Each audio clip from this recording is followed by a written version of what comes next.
El 6 de junio de 1994 se produjo el desastre del río Páez. En plena época de lluvias torrenciales, un fuerte terremoto sacudió las montañas e hizo brotar de ellas el agua que se había acumulado en la temporada húmeda. Una gran cantidad de agua fluyó por el río Páez, acabando con poblaciones enteras. Para encargarse de esta tragedia se creó una organización con el flamante nombre de Corporación Nacional para la Reconstrucción de la Cuenca del Río Páez y Zonas Aledañas, NASA-Quihue.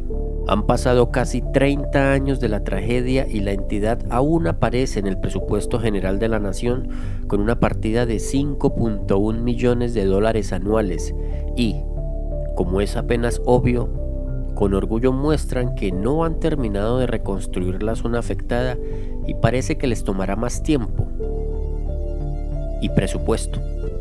El Estado colombiano está al límite. Es obeso, paquidérmico, ineficiente y lento. Cada gobierno ha creado agencias, comisiones, corporaciones u organismos que implican no solo un enorme gasto para los contribuyentes, sino un foco de corrupción por sus ambiguas funciones. Los políticos, en su afán de otorgar puestos para pagar favores, han sobrecargado al país con instituciones que redundan en sus funciones, y este fenómeno no es solo nacional, sino que se replica de manera casi fractal en cada departamento y en cada municipio. ¿Para qué sirve la Contaduría General de la Nación, aparte de replicar la información de otros entes del gobierno? Su presupuesto es de $6.7 millones anuales. Y si ese es su muy generoso presupuesto, ¿para qué sirve entonces la Junta Central de Contadores, cuyo presupuesto es de $3.5 millones anuales? Y, por supuesto, ni más faltaba, para que todo ese dinero sea bien utilizado, existe la Auditoría General de la República, con un presupuesto de más de $11.3 millones anuales. Y eso no es todo. ¿Alguien ha escuchado alguna vez qué es el Instituto Nacional de Sordos? Su presupuesto es de $3 millones anuales. ¿O alguien ha visto el Instituto Nacional de Ciegos? Su presupuesto es de más de $2 millones anuales. ¿Por qué más dinero para los sordos que para los ciegos? ¿Por qué no un instituto para parapléjicos? ¿Por qué no uno para los mancos o los mochos? Mejor no les demos ideas. ¿Por qué la tal Agencia Nacional del Espectro necesita más de $9.5 millones anuales para hacer 2 o 3 subastas cada 3 años? Nadie sabe qué se planea en la Unidad de Planeación del Sector de Infraestructura del Transporte, ni qué hace su entidad reguladora, la Comisión de Regulación de Infraestructura del Transporte, ambas por más de $300.000 al año y ni siquiera tienen página web. ¿Qué diferencia hay entre la Unidad Administrativa Especial de Organizaciones Solidarias y la Superintendencia de Economía Solidaria? La primera con un presupuesto de más de $7.8 millones anuales y la segunda con un presupuesto de más de $16.3 millones anuales. ¿De qué sirve la Agencia Presidencial de Cooperación Internacional? Su presupuesto es de casi $56 millones anuales. Se sabe que el 86% de ese presupuesto es solo la nómina. ¿Cuántos empleados requiere esa agencia para gastar $45 millones al año? La agencia inmobiliaria Virgilio Barco, con un presupuesto de más de $18.9 millones anuales, se encarga de restaurar viejos edificios para llenarlos de más y más empleados públicos. La Unidad Administrativa Especial Agencia Nacional de Defensa Jurídica del Estado, más de $25.2 millones al año. ¿Para qué tenemos el Instituto Caro y Cuervo si ya su función la realiza completamente gratis para nosotros la Real Academia de la Lengua? Su presupuesto es de $3.2 millones anuales. Y de la misma manera, ¿para qué tenemos el Instituto de Metrología por $8.8 millones anuales si ya su función la realiza la Oficina Internacional de Pesos y Medidas? ¿A qué pueblo defiende la Defensoría del Pueblo con un presupuesto de $190 millones anuales? Y ni qué decir de esas otras corporaciones, dependencias u organismos creados por los departamentos del país y a su vez las otras creadas por los municipios. La realidad es la siguiente. La pandemia ha reducido drásticamente la capacidad de recaudo de impuestos de Colombia y todos los políticos lo saben.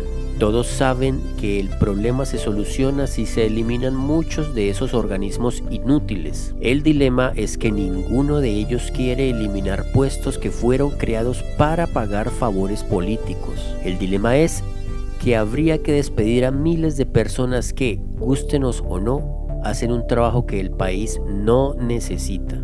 Ahora lo que veremos será un ridículo y patético baile entre el presidente y el Congreso. Los congresistas primero se mostrarán indignados, pero luego saldrán diciendo que el país debe hacer sacrificios, que no podremos darnos los lujos de antes, pero que así viviremos mejor. Algo que la irrefutable Ayn Rand ya advertía de todos los políticos. Let's all make a sacrifice. Let's lower our standard of living and we'll all be living better. Now, is that a proper philosophy to tell a country that has pride and self-esteem? Pero esos recortes y sacrificios no bastarán. No importan los ajustes o reformas que presenten. Deben eliminarse muchas instituciones del gobierno.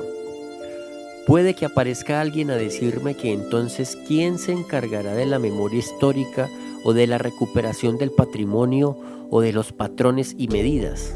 Ya respondí eso en otro video. Todas esas funciones las pueden cumplir las universidades. Las universidades pueden verificar el cumplimiento de los pesos y medidas, del cuidado de nuestra lengua, del reparto de las señales electromagnéticas y hasta de la memoria histórica.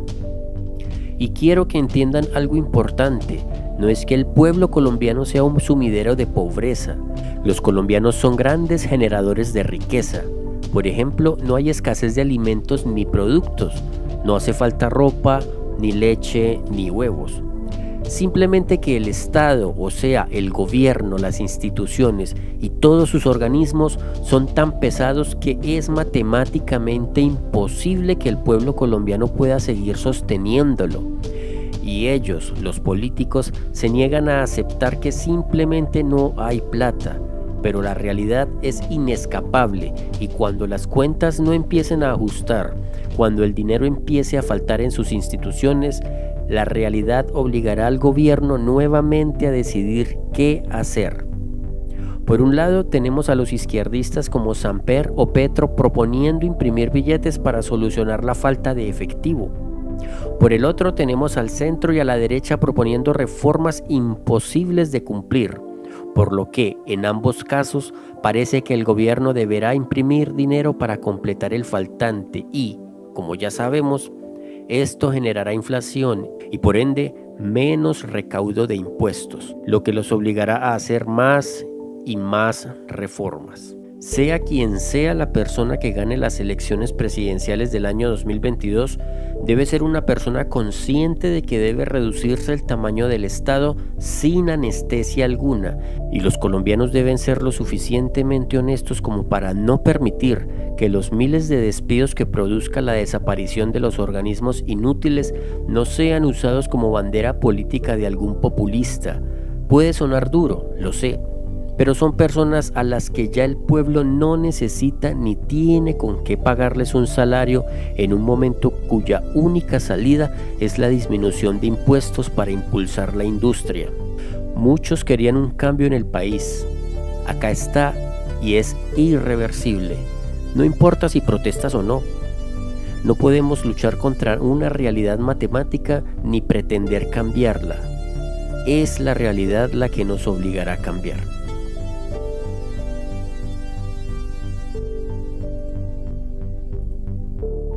En ese momento de crisis existencial, el gobierno se vio en un dilema. ¿Subimos los impuestos, dejamos que nos rescaten o aplicamos políticas de austeridad extremas? Es decir, austeridad con mayúsculas. Pues eso es exactamente lo que ocurrió. De un año para otro, el gobierno de Estonia hizo una pequeña bajada de impuestos y una bajada salvaje de gasto público. Para que os hagáis una idea, despidieron al 40% de los funcionarios. Y diréis, ¿funcionó esta estrategia? Pues podéis juzgarlo por vosotros mismos. Aquí podéis ver el PIB per cápita en paridad con el poder adquisitivo de Estonia. Si os dais cuenta, en solo 30 años Estonia ya ha superado a Grecia y Portugal y está acercando posiciones con España. Todo esto es un auténtico milagro si veis dónde estaba cada uno en los años 90. A día de hoy, el paro en Estonia no llega ni al 6% y todo esto sumando los efectos de la pandemia. Y la pregunta es, ¿pero cómo lo han hecho? ¿Cuál es la fórmula mágica? ¿De verdad basta con tecnología y mucho internet para tener un país así? Pues ahora mismo lo vamos a ver.